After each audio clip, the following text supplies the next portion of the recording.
कैरीचं पन्हं, कैरीची चटणी, कैरीचा ठेचा, ताक, दही, थंडगार कुल्फी आणि ना जे काही पदार्थ आहेत हे ना फक्त आणि फक्त उन्हाळ्यातच खायला भेटते. उन्हाळा म्हणजे सगळ्याचा स्पेशल असतो, कारण सगळ्यांना सुट्ट्या असतात, शेतातले पण कामं नसतात. सगळ्यांचं खरंच खूप भारी असतो उन्हाळा, म्हणजे सगळ्यांना एकत्र आणणारा ऋतू म्हणजे तो उन्हाळा असतो. कारण जे शहरात राहतात ते गावी येतात आणि जे गावी आहेत ते शेतातल्या कामातून थोडेसे मुक्त होतात, जास्त नाही, पण 1 महिना 1.5 महिना तरी मुक्त होतो आम्ही शेतातल्या कामातून. तर ना आज ना मस्त असं कैरीचं लोणचं बनवलं मी, अगदी झटपट होणारं.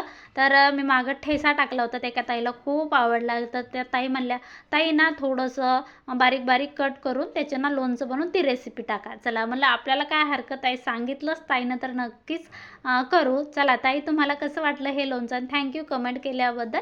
चला, कोणाकोणाला आवडलं हे लोणचं, आवडलं असेल नक्की लाईक आणि सबस्क्राईब करा. इंस्टावर पाहत असत नक्कीच फॉलो करा, यूट्यूबवर पाहत असत सबस्क्राईब करा. चला तर सगळ्यांनी लोणचं खा आणि लाईक करायला विसरू नका. धन्यवाद.